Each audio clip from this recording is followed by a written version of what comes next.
El Valle de los Caídos fue construido como monumento a todas las víctimas de la guerra civil.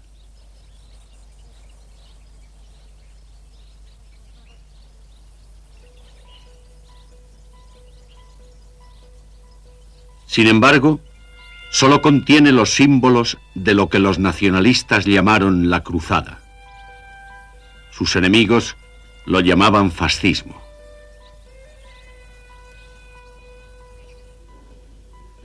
Este gigantesco mausoleo fue construido por prisioneros de guerra republicanos, aunque no es precisamente un monumento a la reconciliación.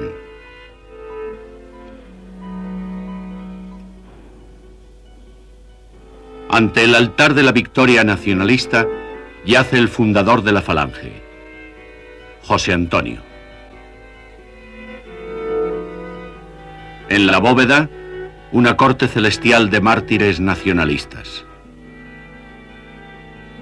Detrás del altar, la tumba del propio Franco, un nombre que ha entrado a formar parte del vocabulario español como expresión de devota admiración o de profundo desprecio. Como militar, Franco sirvió a la República, aunque era monárquico de corazón. Se le tachó de fascista y murió siendo dictador. Las contradicciones de Franco son parte de las causas y consecuencias de la guerra civil.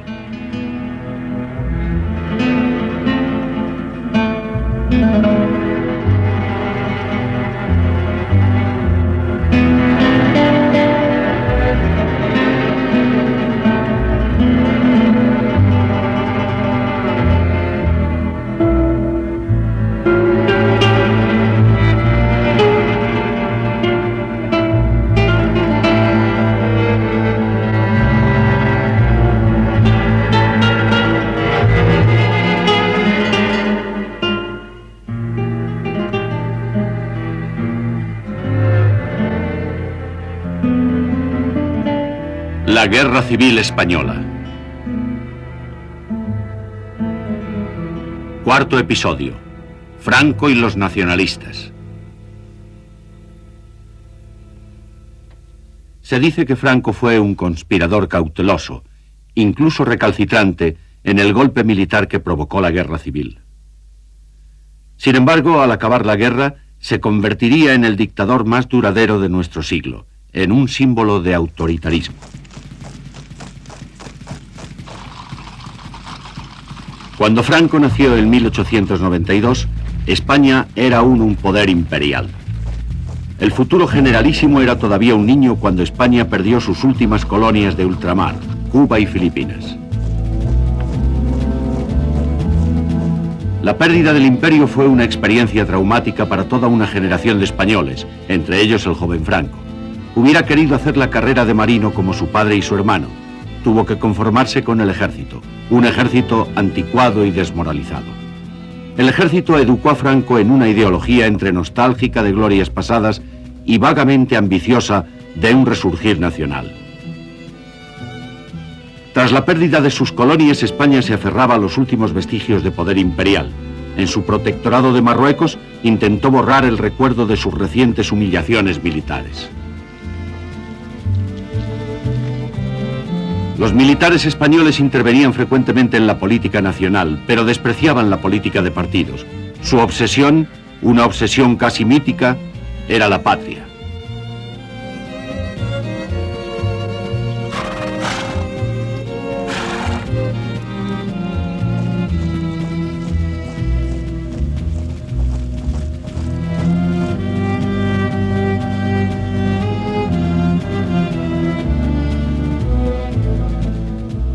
La carrera militar de Franco fue meteórica. Su brillante actuación en las campañas de Marruecos lo convirtió sucesivamente en el capitán, comandante y coronel más joven del ejército. A los 33 años ya era general. Estuvo 4 años al mando de la Legión como sucesor del general Millán Astray, el glorioso mutilado, fundador del cuerpo colonial y fuerza de choque del ejército español.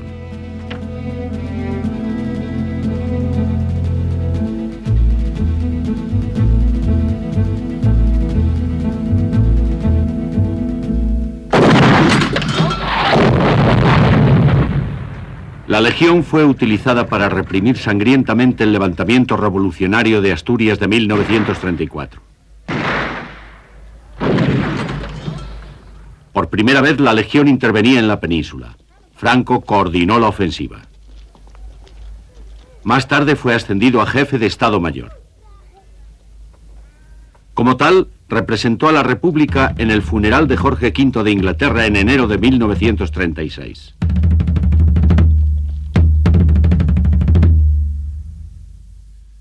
Bajo la República, Franco siguió siendo un monárquico conservador que anhelaba el retorno de Alfonso XIII, el rey exilado.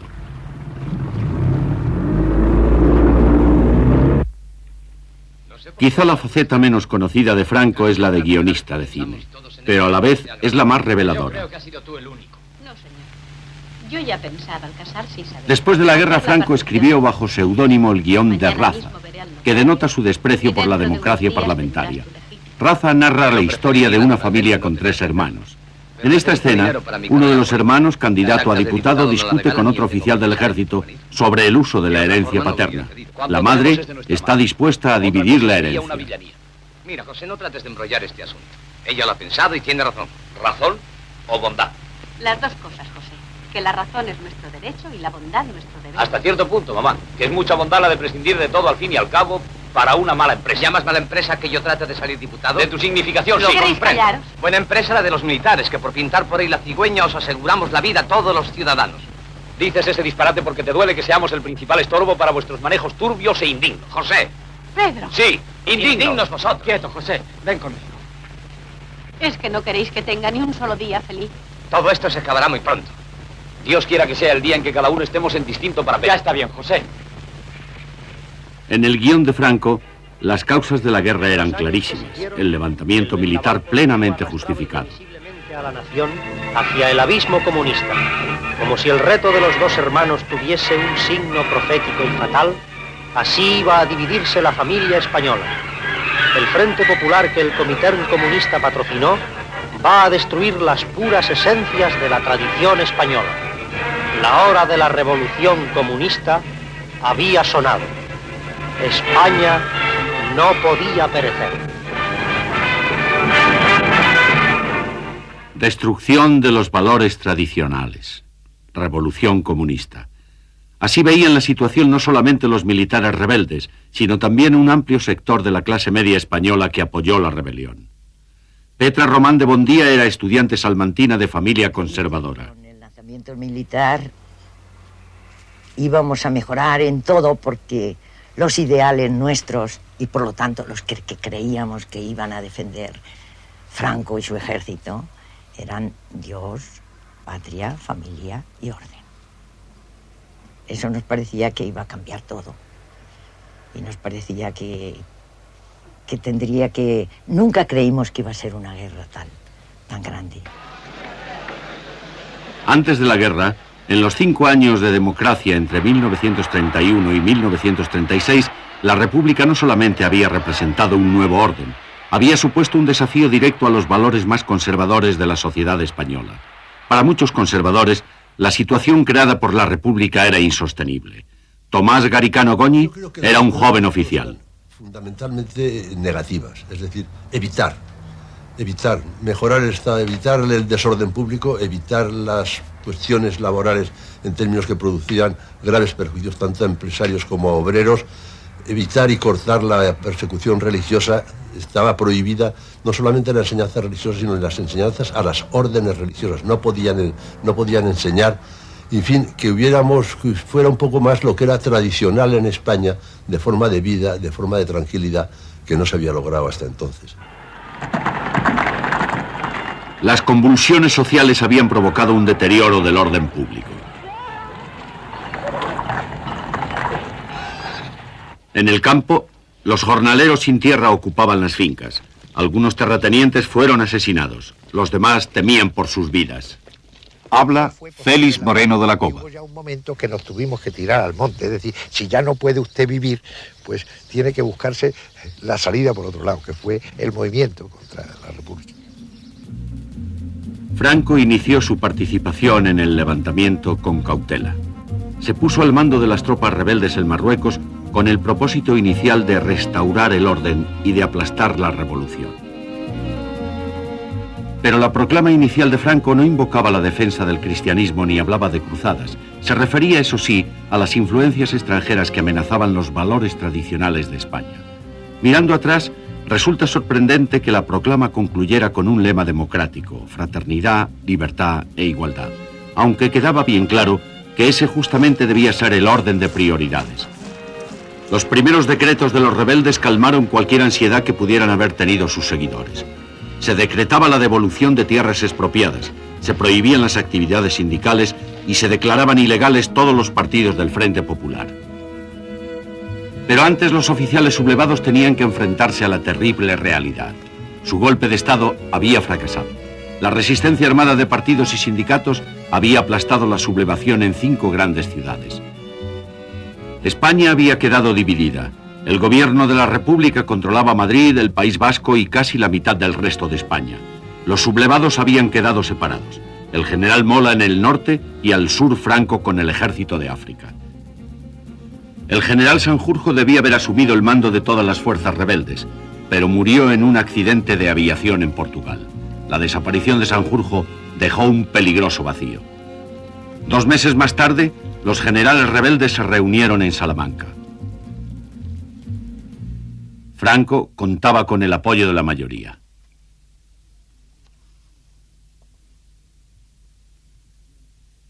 Todos los generales menos uno estaban en favor de un mando único. La excepción era Miguel Cabanellas, que ocupaba temporalmente la jefatura de la Junta Militar. Se propuso el nombre de Franco. Nuevamente, todos menos Cabanellas estuvieron de acuerdo. La decisión quedó postergada. Lo que los nacionalistas necesitaban desesperadamente era un líder que contara con el apoyo de todas las facciones levantadas en armas contra la República. Porque los rebeldes no constituían una fuerza homogénea. Luchando junto a los regulares y legionarios del Ejército de África, de otras unidades del Ejército y de la Guardia Civil, estaban las milicias de la Falange y las columnas de Requetés. Eran facciones armadas que perseguían objetivos dispares. Franco era el único general aceptable para todos. Parecía políticamente moderado y tenía un prestigio militar que le aseguraba gran apoyo popular.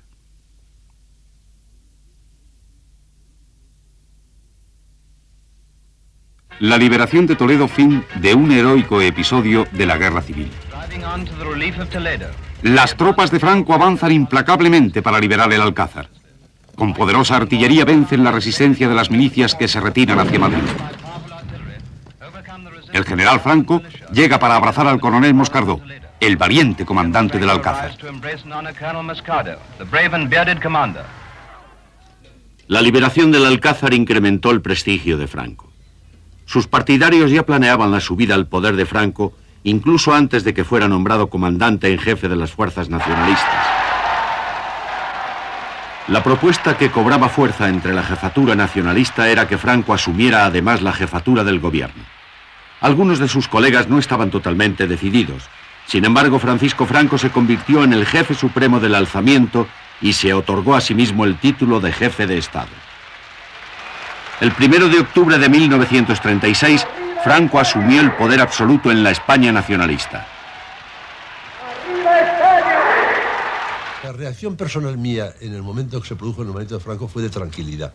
Como habían dicho muy bien militares de que había en la zona nacional, un mando único gana una guerra, un mando colegiado pierde una guerra. El nombramiento de Franco, que no había ninguno que pudiera hacerle sombra, fue indiscutible y para todos fue un motivo de gran tranquilidad. Posiblemente los generales que entregaron el poder a Franco no se darían cuenta de que estaban creando una dictadura. En ese momento era sobre todo una necesidad militar. El alzamiento había recibido el apoyo de facciones políticas dispares.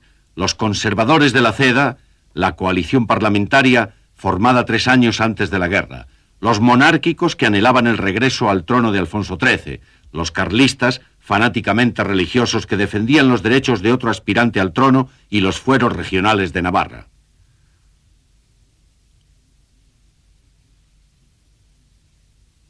La Falange, versión española del fascismo, luchaba para implantar el nacionalsocialismo en España. La Falange era antimonárquica, pero por encima de todo era anticomunista.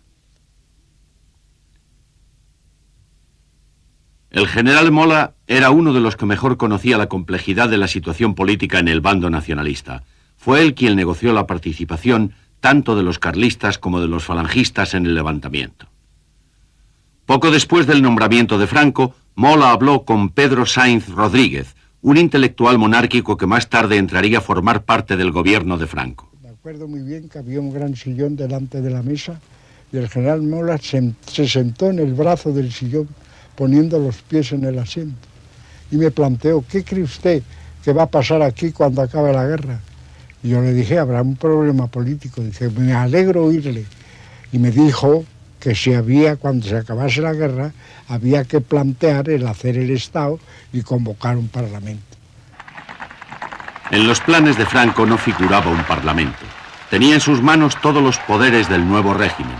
En su primer discurso se refirió a sí mismo en 2 ocasiones como jefe de Estado. ¡Viva España! Para mucha gente, la ideología política de Franco seguía siendo un enigma. ¿Creía realmente en una teoría política? A veces pensaban que era un hombre que guardaba un secreto. Yo le llamaba la esfinge sin secreto. Tiene el aire de una esfinge, pero no tiene secreto. Porque no tiene secreto, sobre muchas cosas se callaba porque no opinaba. Franco nunca se las había dado de político. Era intuitivamente de derechas, un defensor instintivo del capitalismo. Utilizando a su hermano Nicolás de secretario, preparó su programa político. Los sindicatos obreros quedaron fuera de la ley. Ayuda para los campesinos, pero la tierra para los terratenientes. Apoyo total a la Iglesia, sobre todo, nada de democracia. Un Estado totalitario armonizará en España el funcionamiento de todas las capacidades y energías del país, en el que dentro de la unidad nacional el trabajo, estimado como el más ineludible de los deberes, será el único exponente de la voluntad popular. Y merced a él podrá manifestarse el auténtico sentir del pueblo español a través de aquellos órganos naturales que, como la familia, el municipio, la asociación y la corporación, harán cristalizar en realidades nuestro ideal supremo. Para alcanzar estos objetivos había que eliminar todo vestigio de oposición. Antes de que Franco asumiera el poder, las columnas nacionalistas aplastaron los intentos de resistencia obrera. Las purgas continuaron bajo el mando de Franco.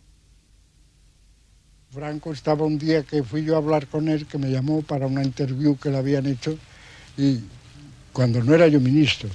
Entonces estaba en una mesa tomando chocolate, mojando los panes, bizcochos en el chocolate, y tenía un montón de expedientes a la izquierda y los iba clasificando. Unos los ponía en la mesa, otros en una silla.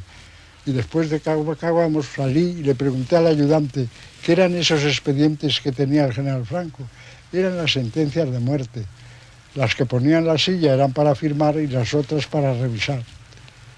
No más que una cosa de una tranquilidad, pero esa es de la cosa militar. En la zona nacionalista prácticamente no había quien se atreviera a criticar estos métodos.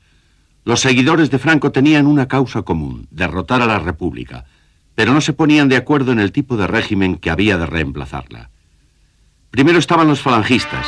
Antes de la guerra y de su encarcelamiento, el líder falangista José Antonio pronosticaba el resurgir de la España imperial.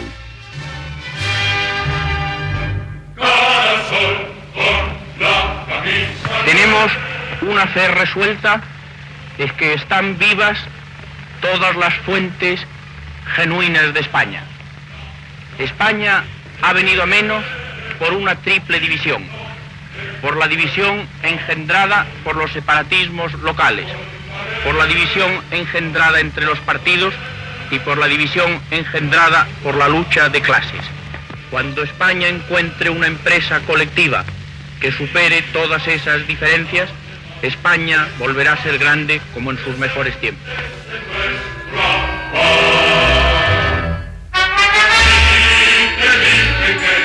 El fascismo español tenía un contenido revolucionario, especialmente para algunos de sus fundadores, como Narciso Perales. La Falange era un movimiento revolucionario que pretendía cambios muy profundos en la sociedad española de entonces, cambios que siguen siendo necesarios ahora.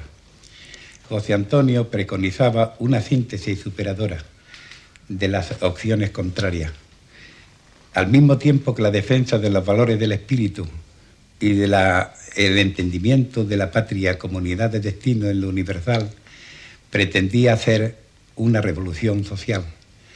La reforma agraria entregaría el campo a los campesinos, se realizaría el ideal de que la tierra debe ser para el que la trabaja. La banca sería nacionalizada porque no consideraba justo que el ahorro de todos los españoles sirviera como negocio para unos cuantos que dominarían la economía entera del país. La mayoría de los primeros falangistas eran jóvenes de la alta burguesía y de la aristocracia. El objetivo era convertir a la Falange en un movimiento de masas con amplia participación obrera, aunque fuera antimarxista. Raimundo Fernández Cuesta se convertiría más tarde en el secretario general de Falange. Se discutió si nos pondríamos alguna prenda para distinguirnos, y entonces José Antonio dijo, sí, la camisa azul, que es el mismo color del overol del proletario. Y en cuanto a la bandera, también roja y negra, precisamente porque era la bandera del sindicalismo de la Confederación Nacional del Trabajo Española, para tener una semejanza. Y el empleo de la palabra camarada, que era clásico, propio del comunismo, dijo, porque no sabemos por qué, no podemos reivindicar nosotros y darle otro sentido a la palabra camarada que la que tienen los comunistas. Sin embargo, la Falange nunca llegó a ser un partido de masas ni a contar con el apoyo de las clases trabajadoras. En España no se daban las condiciones que habían impulsado el crecimiento de este tipo de movimientos en Italia y Alemania. En muchos aspectos, España seguía siendo un país decimonónico. Las capas sociales que hubieran podido apoyar un movimiento fascista estaban integradas en otros partidos o simplemente no existían en España. No había una pequeña burguesía traumatizada por la crisis económica o por la derrota en la Primera Guerra Mundial.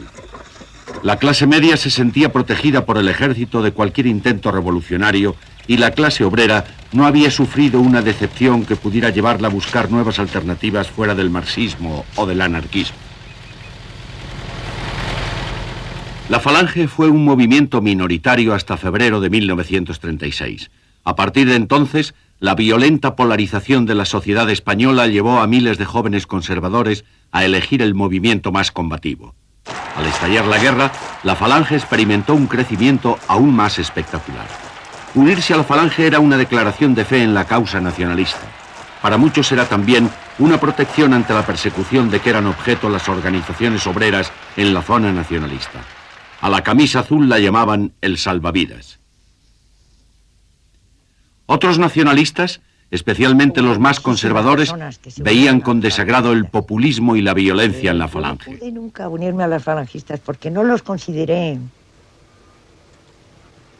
puros en el sentido cristiano. Entonces yo no los consideraba que eran cristianos. No consideraba que eran cristianos los falangistas. Consideraba que no actuaban como a mí me parecía bien. Y nunca me gustaron. Hubo una fobia contra el falangismo en mi familia.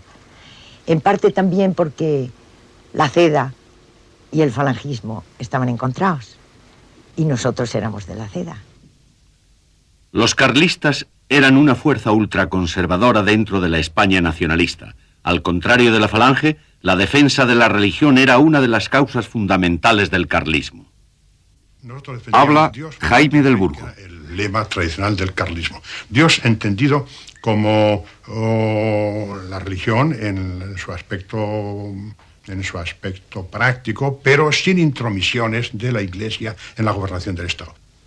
Luego, en el aspecto político, nosotros manteníamos la foralidad de las regiones, es decir, para nosotros entendíamos que España era un conjunto de regiones que en un cierto momento se habían unido en un interés común, que era la nación española, ¿verdad?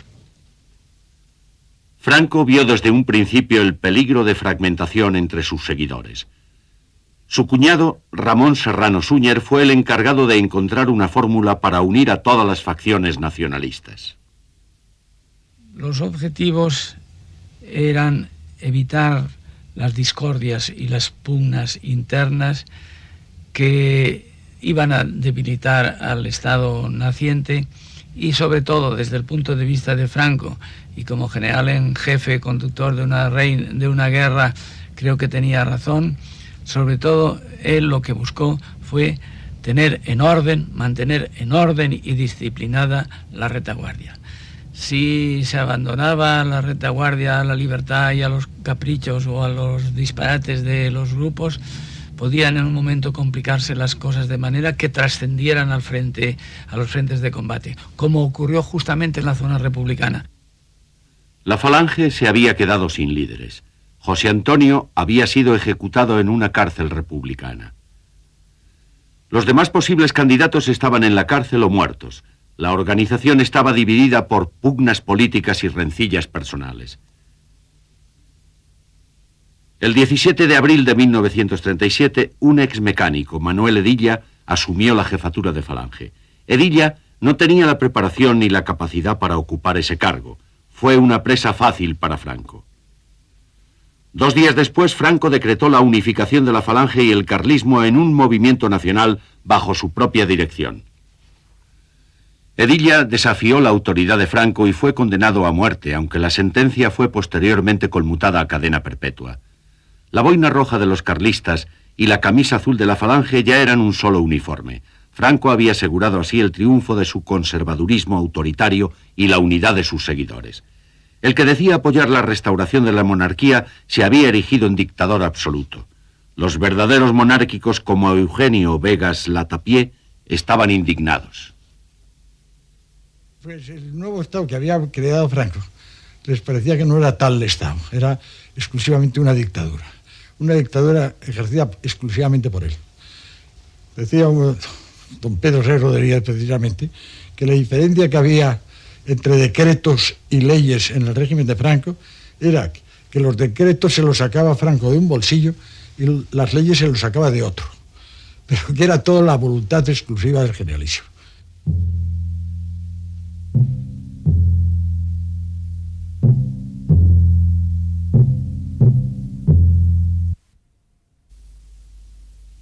El régimen creado por Franco era una dictadura conservadora con símbolos y rituales fascistas.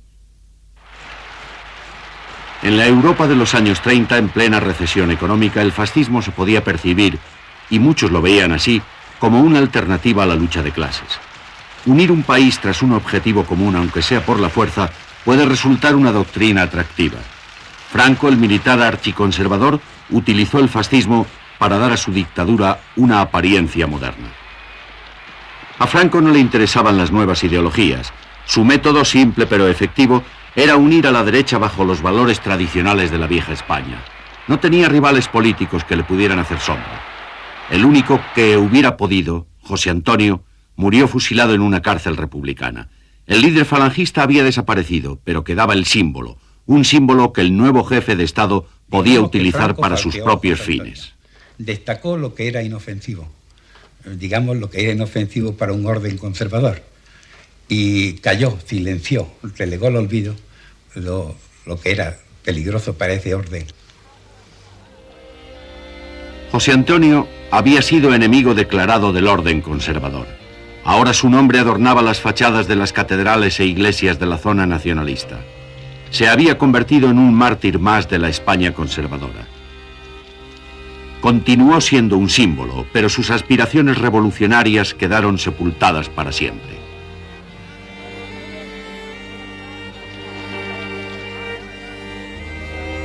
¡España! ¡Ura! ¡España! ¡Dale! ¡España! ¡Vive!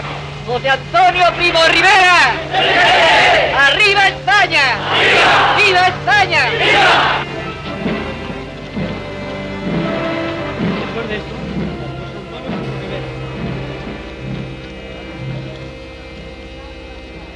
que cumplió las predicciones de José Antonio, escritas antes de la guerra, donde se decía que la Falange podría asistir y ayudar, sin quererlo, a la restauración de una mediocridad burguesa conservadora, de la que tenemos, decía él, en España tan amplias muestras, orlada para mayor escarnio con el resorte coreográfico de las camisas azules.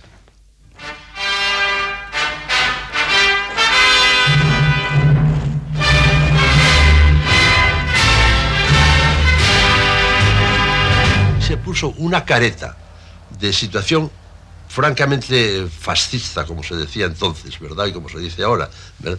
Que de fondo, sin embargo, no respondía a eso.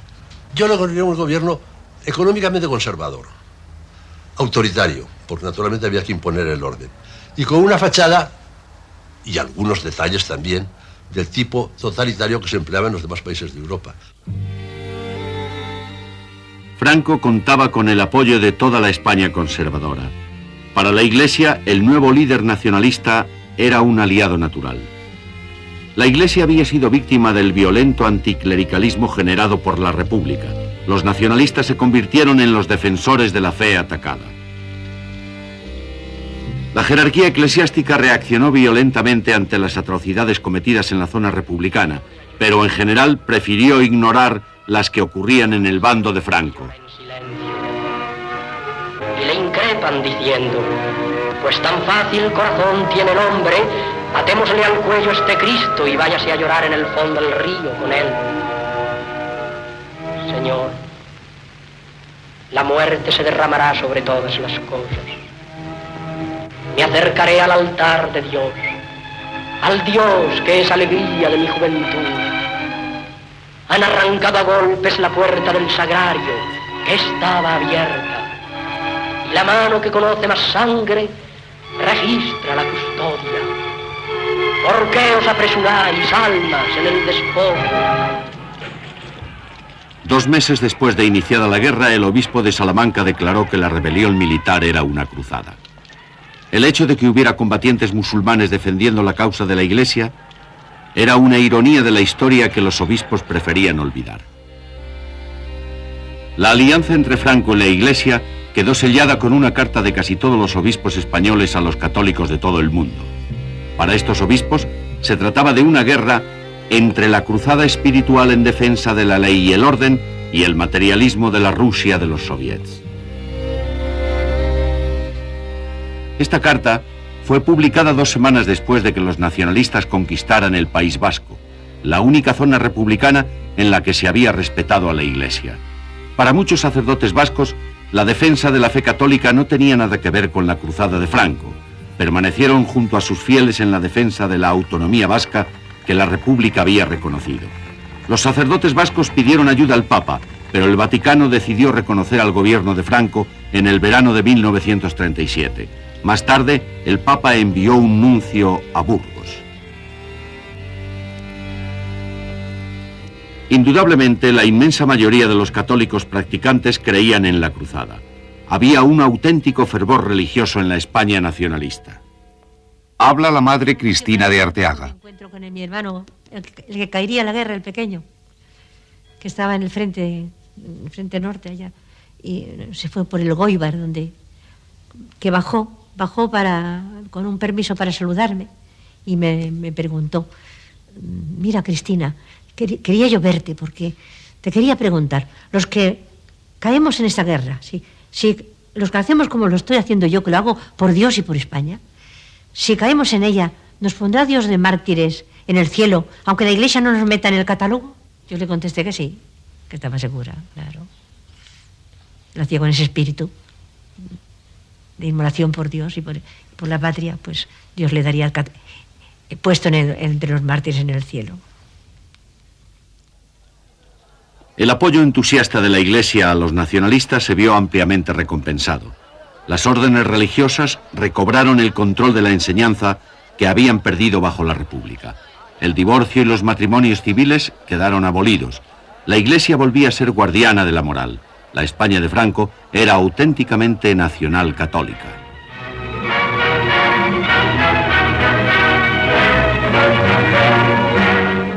La propaganda nacionalista proclamaba las virtudes del trabajo, la austeridad y el sacrificio.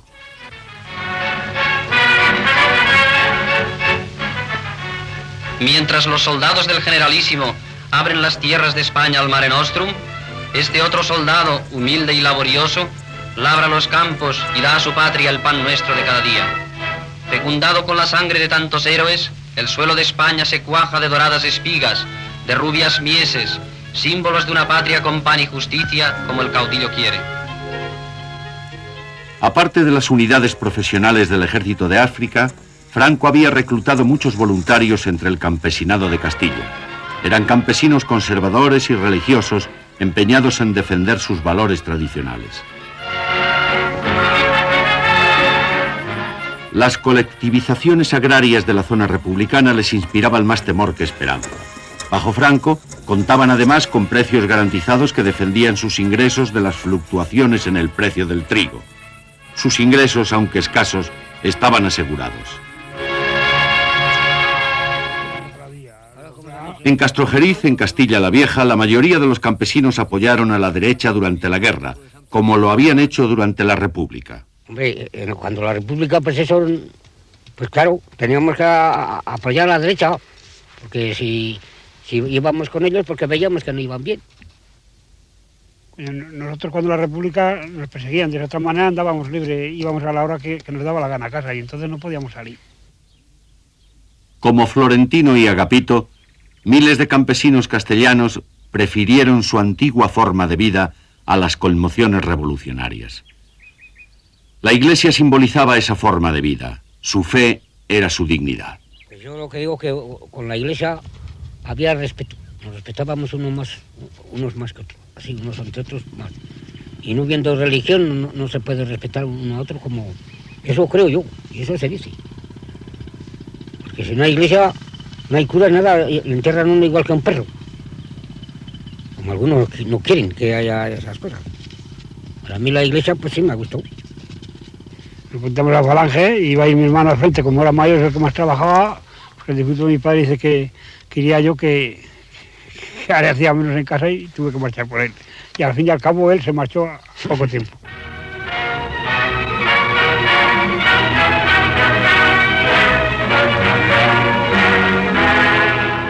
Las películas de propaganda nacionalistas idealizaban esta imagen de la España rural y conservadora, contrastándola con las aberraciones de la zona republicana.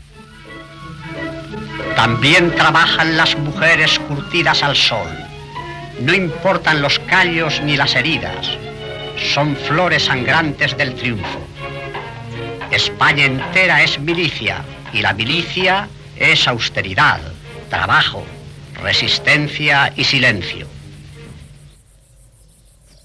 El contraste entre la situación de la mujer en las dos Españas era extraordinario. La República había reconocido los derechos básicos de la mujer. Con el estallido de la guerra, la igualdad de los sexos se hizo realidad. En la zona republicana se produjo un movimiento espontáneo de liberación de la mujer. En la zona nacionalista, la mujer volvía a la función tradicional que le asignaba la España conservadora. Pilar Primo de Rivera era hermana de José Antonio. Había quedado atrapada en el Madrid republicano al estallar la guerra. No tenía un sentido, pues, por ejemplo, familiar.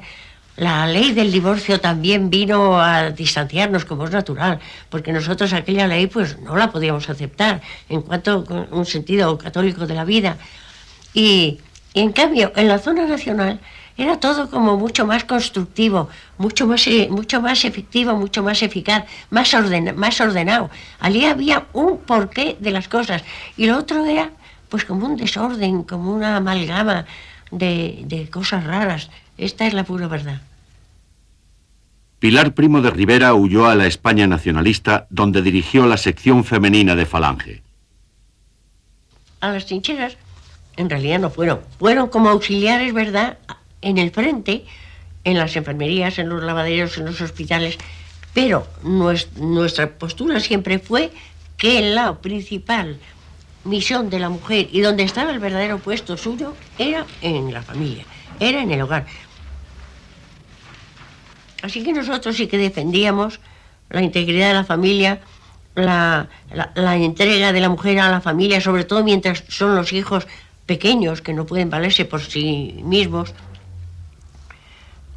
Además de que cuando ya tuviera una mayor soltura para desenvolverse, podría aplicarse también a sus labores vocacionales, por ejemplo, a sus estudios, a sus trabajos, a lo que fuera, pero sin desbordarla. Nosotros siempre hemos querido mantener un equilibrio en cuanto sobre todo a la defensa de la familia. Camaradas, hoy vais a escuchar la voz de vuestro jefe. La misma voz que ha ordenado más de 100 batallas victoriosas viene ahora a hablaros a vosotras. La que escuchan atónitas las naciones viene a deciros hoy cuál es vuestra misión de mujeres dentro del movimiento. Por lo tanto, abrid vuestros sentidos para que no perdáis ni una sola de sus palabras ni uno solo de sus gestos. Arriba España. Naturalmente, era un hombre el que había de dirigir los destinos de la mujer en la España nacionalista. En la ciudad de Santander se celebran cursos de cultura física organizados por la sección femenina de Falange Española Tradicionalista y de las Jons. Junto al mar Cantábrico y en donde Castilla se asoma al mar, la escuela de danza practica diario sus ejercicios. La Nueva España cultiva su cuerpo y su espíritu y se prepara para crear una patria mejor. La propaganda nacionalista hacía hincapié en la unidad de la familia. Carmencita Franco dirigía un mensaje a los niños alemanes con un poco de ayuda de papá. ¿Quieres decirle algo a los niños alemanes? ¿Pero qué les digo? Lo que quieras. Pido a Dios que todos los niños del mundo no conozcan los sufrimientos y las tristezas que tienen los niños que están aún en poder de los enemigos de mi patria. Yo deseo que todos los niños españoles tengan una casa alegre, con cariño y con juguetes. Y por eso envío un beso a todos los niños del mundo. Las cámaras nacionalistas recogían la labor humanitaria de las organizaciones femeninas en las ciudades conquistadas.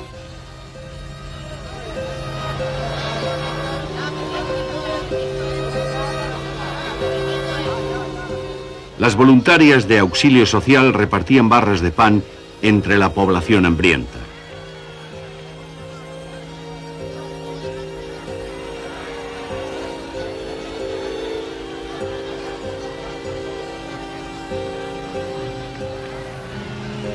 El pan abundaba en la España de Franco, que abarcaba las principales zonas agrícolas. En la España republicana había cada día más hambre, más cansancio y más desmoralización. En cambio, los nacionalistas estaban más unidos que nunca, más convencidos que nunca de que la victoria estaba a su alcance.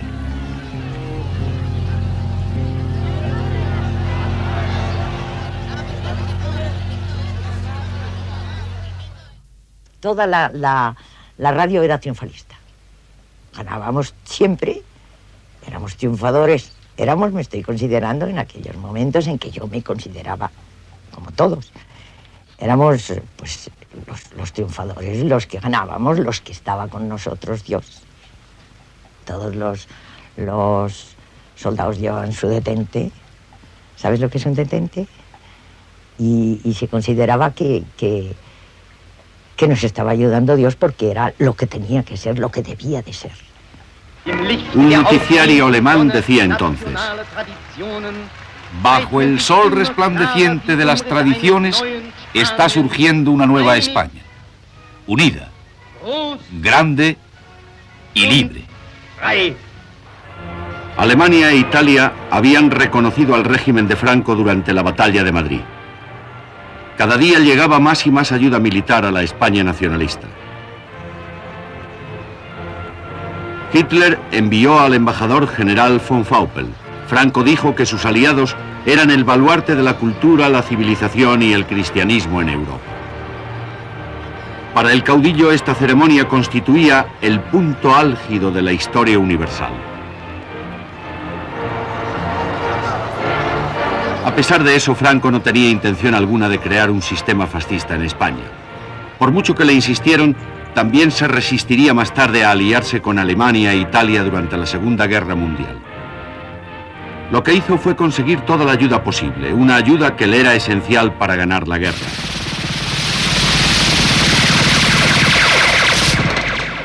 Al acabar la guerra civil, España debía a Alemania el equivalente actual de 120.000 millones de pesetas. Claro que los alemanes no ayudaban a Franco por altruismo. Necesitaban el mineral de hierro español para la industria de guerra. Al principio intentaron apoderarse de las minas españolas. Franco se resistió, aunque finalmente tuvo que permitir que los alemanes se convirtieran en accionistas mayoritarios de 5 empresas mineras. A pesar de estas concesiones, la España de Franco estaba temperamentalmente mucho más próxima a la Italia fascista que a la Alemania nazi.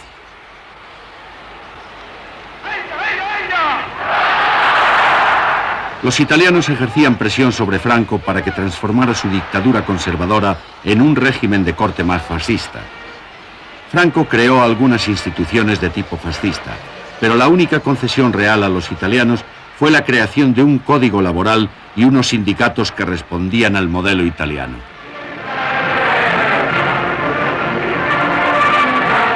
Pese a todas las influencias extranjeras, la formación del primer gobierno de Franco en enero de 1938 reflejaba el carácter estrictamente conservador del nuevo régimen. Había ministros falangistas, pero ninguno de ellos dispuestos a desafiar la autoridad del caudillo. Otros 2 ministros eran amigos de Franco. 4 ministros eran militares y 2 monárquicos. Uno de ellos era Pedro Sainz Rodríguez. Estaba apoyado por el ejército, pero tuvo mucho cuidado de que no entrasen los gobiernos a mandar, los militares. De manera que él presentó aquello no como una dictadura militar, sino como un gobierno de falange y de los tradicionalistas. Por eso se aceptó la falange y el falangismo como una especie de taparrabos de su dictadura personal. Los falangistas estaban dispuestos a hacerlo todo por la consecución de todo su ideario. Los tradicionalistas igualmente. Entonces no eran de fiar para el mismo Franco. Así fueron sustituidos los auténticos por los pseudo-falangistas o pseudo-tradicionalistas con los que contó finalmente, pero de forma progresivamente decreciente, porque de forma progresivamente creciente fue contando con los grupos de la derecha organizada, aunque, repito, sin constituir partido, innominadamente. Hasta el final de su vida fue así. Nos inspiraba absoluta confianza. Bien. Lo que es que luego había una falange que querían mandar y los quitó, sin más explicaciones. Y quería a su cuñado que quiso tal con la falange, lo quitó. Es decir, le importaba 3 pepinos. Yo tiro por este camino, que es el que me he trazado, y se acabó. Y se acabó. Y eso es lo que hizo.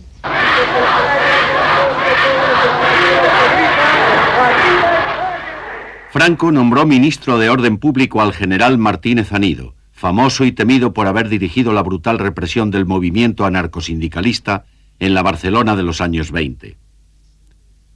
El nombramiento de Martínez Anido era producto de la decisión de Franco de eliminar cualquier tipo de resistencia. La simple militancia en sindicatos o partidos de izquierda podía significar la sentencia de muerte. Francisco Pollatos López, un abogado que había conseguido escapar del terror revolucionario en Madrid, se dio cuenta bien pronto de que la situación no era mucho más justa en el lado nacionalista. Entraban, por ejemplo, 20 individuos y el juicio no duraba un cuarto de hora. No había tiempo ni a que declararan. Nada. Aquello era peor que los fusilamientos sin juicio, porque era escarnecer encima de la justicia y darle un viso de legalidad a lo que no la tenían. Además, esto ya me he enterado yo después, Franco exigía que no podía haber más de la quinta parte de absoluciones. De modo que de cada 5, lo más que se podía absolver era 1. La obsesión nacionalista con la unidad de la patria significaba la eliminación de las autonomías regionales en Cataluña y el País Vasco. El País Vasco quedaba arrasado y su identidad nacional también debía quedar anulada. Quedaba prohibido hablar vascuence. Hasta los nombres de los pueblos cambiaron. En abril de 1938, con los ejércitos nacionalistas listos para invadir Cataluña, Franco anunció la abolición de la autonomía catalana. El decreto anunciaba que Cataluña tendría el honor de ser gobernada igual que el resto de España. Todos sabían lo que ese honor significaba.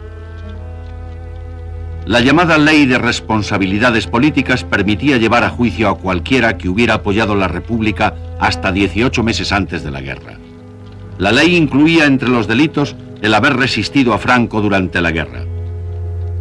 La sentencia frecuentemente era pena de muerte, aunque no siempre significara la ejecución. En la primavera de 1938, Franco ya estaba llevando a miles de presos republicanos a los campos de concentración. Aún quedaba un año de guerra.